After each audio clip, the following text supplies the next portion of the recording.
Selamat datang di channel Cik Gentar, jangan lupa subscribe dan klik tombol loncengnya, agar Cik Gentar bisa tumbuh besar dan tidak jadi anak kecil terus, terima kasih. Bab 16 Cara-cara manusia 10% lebih tinggi, ucap Nova Ji dengan sesegera mungkin tanpa sedikit pun maksud untuk menyembunyikannya. Masih boleh-boleh saja, tidak tergolong terlalu tinggi. Robert Huo kemudian lanjut bertanya, kalau begitu, apa yang ingin kamu lakukan sekarang, menerima persyaratan mereka? Nova Ji menatapnya, setelah setengah menit berlalu, pada saat Gebi sudah mearipkan semua caturnya dan memanggil Robert Huo untuk melanjutkan ronde berikutnya, ia kemudian bertanya, jika diganti dengan dirimu, apa yang akan kamu lakukan? Aku? Robert Huo berpaling, Gabu sudah terlebih dahulu menjalankan catur hitamnya. Ia mengambil catur putihnya dan meletakkannya secara sembarangan, lalu berkata, jika kalian sudah pergi, ini artinya kalian sudah kehilangan kesempatan dan terjatuh ke dalam permainannya. Jika diganti dengan diriku, aku akan memikirkan cara untuk menutupi informasi internal mengenai keperluan perusahaan terhadap barang ini, lalu menyebarkan informasi melalui jalur kecil bahwa kamu sudah membangun koneksi dengan kedua pemasok lainnya. Hal ini mungkin saja akan merebut pencapaianmu, jadi kamu akan emosi, tentu saja akan kembali mendapatkan inisiatifnya. Nova Ji tercengang mendengarnya. Ia tidak pernah memikirkan cara yang Robert Huo katakan, bahkan dapat dikatakan benar-benar tidak pernah terpikirkan sebelumnya. Karena perusahaan sangat memerlukan produk ini, mereka tidak akan bisa menemukan penggantinya dalam waktu yang singkat. Cara yang dapat ia pikirkan hanyalah langsung meninggikan harganya dan membelinya. Jika hal ini terjadi pada hari-hari bisa, Nova Ji pasti hanya akan mengendus ketika mendengar cara yang Robert Huo sampaikan. Namun ia kini tidak langsung menuturkan isi pikirannya, melainkan bertanya setelah mempertimbangkannya, mengapa harus bertindak seperti ini? Karena hanya GS Corp yang memerlukan produk ini di dalam negeri untuk sementara waktu, bahkan sangat tergesa-gesa memerlukannya, jadi perusahaan dagang Donglai menggunakan cara seperti ini untuk menekan kalian meninggikan harganya. Namun sebaliknya, demi memenuhi permintaan GS Corp, perusahaan dagang Donglai juga sudah melakukan pemasukan dalam jumlah yang sangat besar. Jika GS Corp sudah tidak menginginkannya, maka mereka juga akan mengalami kesulitan untuk menjualnya dalam waktu dekat. Demi memasukkan semua barang ini, perusahaan dagang Donglai sudah meminjam uang dalam jumlah besar dengan batas waktu 1 minggu. Jika kalian menunda sehari, maka tekanan mereka juga akan semakin besar. Jadi, hal yang harus kamu lakukan adalah menghadirkan tekanan bagi mereka, sama halnya seperti apa yang mereka lakukan kepadamu. Robert Huo menjelaskannya dengan sangat mendetil, hanya orang bodoh yang tidak bisa memahaminya. Jika mereka tidak tertipu? Tanya Nova Ji. Robert Huo tersenyum dan berkata, jika Departemen Humas GS Corp tidak bisa merealisasikan informasi seperti ini, silahkan bubarkan saja. Nova Ji tidak mengelak, karena apa yang Robert Huo katakan itu benar.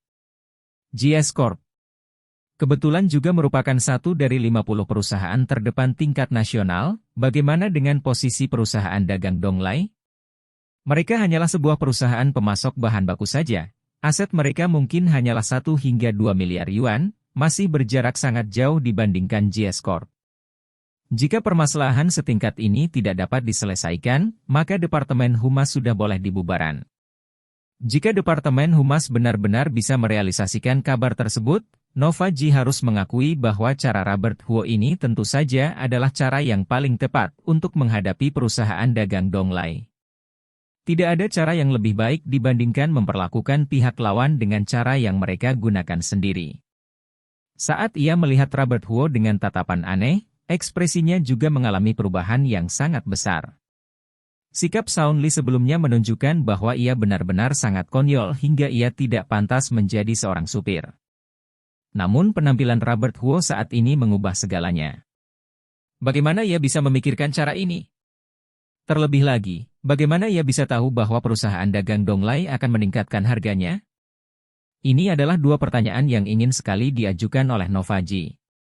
Dalam menghadapi hal ini, Robert Huo menjelaskan, kekuatan internet itu jauh lebih besar dibandingkan dengan apa yang kalian bayangkan. Banyak sekali permasalahan yang kalian anggap sebagai rahasia sebenarnya dapat dicari di internet. Ini adalah kesimpulan yang bisa didapatkan hanya dengan melakukan analisis di internet. Nova Ji tidak mengelak, sesuai dengan apa yang Robert Huo katakan, tidak peduli apakah permasalahan mengenai keperluan GS Corp terhadap bahan baku tersebut, ataupun jumlah produk yang masuk ke perusahaan dagang Donglai atau bahkan pinjamannya, semua informasi itu bisa didapatkan melalui permintaan informasi dari pihak resmi. Namun tanpa adanya pikiran berbisnis yang cukup, siapa yang mungkin akan mengecek hal-hal ini? Seperti permasalahan pinjaman, sepertinya tidak ada satupun orang di dalam GS Corp yang akan memikirkan dari mana uang yang didapatkan perusahaan dagang Donglai untuk mendapatkan uang sebanyak itu dan membeli bahannya. Namun seorang supir yang sebelumnya selalu ditertawai banyak orang itu berhasil mengeceknya, bahkan menemukan cara yang sangat hebat untuk mengelaknya. Jika hal ini diketahui oleh orang-orang di perusahaan, sepertinya rahang bawah mereka pun akan langsung terlepas. Nova Ji akan dianggap sebagai ancaman langsung oleh keluarga ini.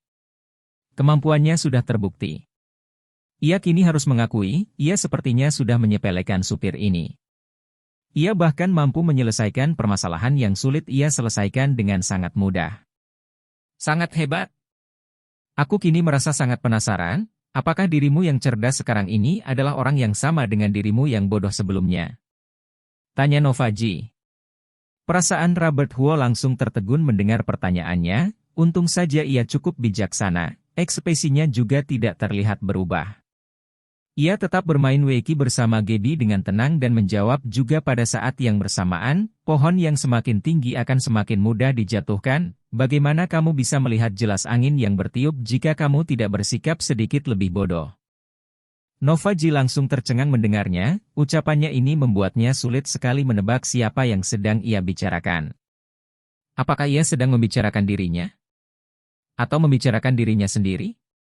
Jangan terus memikirkan hal-hal yang tidak berguna itu lagi. Selesaikan urusan yang seharusnya kamu selesaikan. Aku akan pergi bekerja besok, Robert Huo memperingatkannya. Baik.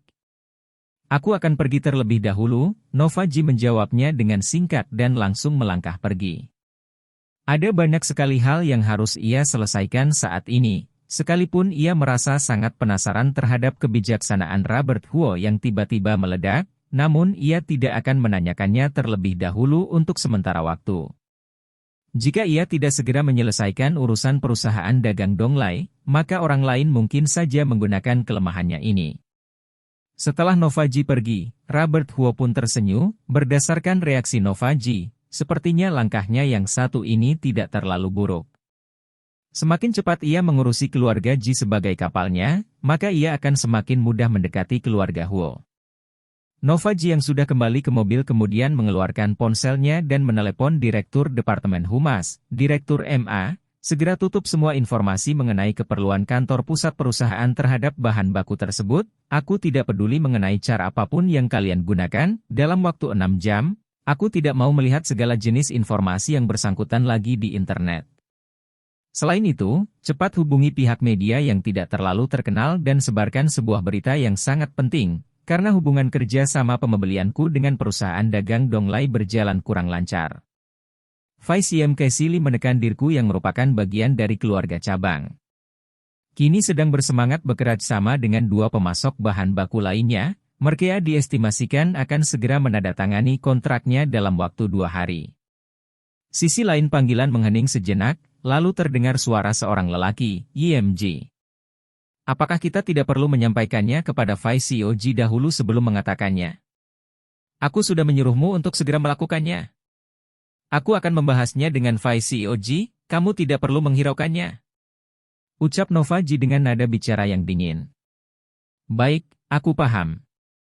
Setelah memutuskan panggilannya, Nova Ji mengangkat kepalanya ke arah luar jendela dan melirik ke arah rumah kecil milik Robert Huo. Lelaki ini benar-benar sudah memberikan terlalu banyak rasa kejut untuknya hari ini. Sulit baginya untuk tidak memikirkannya. Kendarakan mobilnya kembali ke perusahaan. Perintah Nova Ji. Sang supir mengiyakannya, menginjak pedal gas, mobil Maybach pun langsung perlahan pergi menjauh. Ketika sore hari tiba, Yu Jinning pun kembali. Dari Huang sudah menyetujui semua persyaratannya, bahkan memberikan biaya rekrut sebesar 100.000 yuan ketika mendengar Robert Huo bersedia membantu prosedur rekrut. Sambil membawa setumpuk dokumen, Yu Jinning yang tidak paham akan toko online pun tercengang menatap Robert Huo.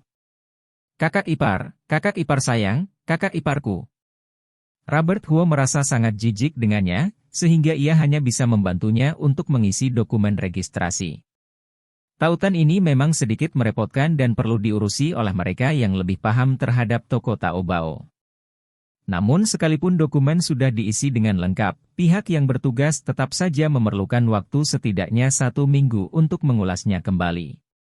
Saat mendengar proses pengulasan hanya akan selesai dalam waktu 1 minggu, Yu Jinning pun melompat cemas. Ia kini benar-benar ingin langsung membuka toko online-nya. Robert Huo tersenyum dan berkata, apakah kamu tahu kamu tidak seharusnya tergesa-gesa dalam bertindak? Terlebih lagi, uang dari toko yang kamu buka saat ini saja belum kamu terima, apa gunanya sekalipun langsung selesai diulas. Waktu 1 minggu ini kebetulan cukup untuk melakukan rekrut dan publikasi. Pada saat sedang merekrut pekerja, aku akan sekaligus mengusuri tokomu di sini. Pada saat Natalie Ning kembali, ia kebetulan melihat adiknya sedang mempertanyakan permasalahan pembukaan toko kepada Robert Huo. Robert Huo menjelaskannya tanpa rasa sepele dan membuatnya terlihat sangat harmonis. Ia pun tersenyum tanpa ia sadari, pemandangan seperti ini benar-benar terlihat sangat indah, membuat hatinya kini penuh dengan rasa bahagia. Kak. Yu Jinning berpaling dan menyapanya, lalu kembali menanyakan permasalahan publikasi kepada Robert Huo. Sudah, aku sudah menjelaskan cukup banyak hal kepadamu. Ia beranjak ke sisi Natalie Ning dan bertanya, anak yang satu ini membuatku tidak sempat makan, bagaimana kalau kita pesan mie daging kambing?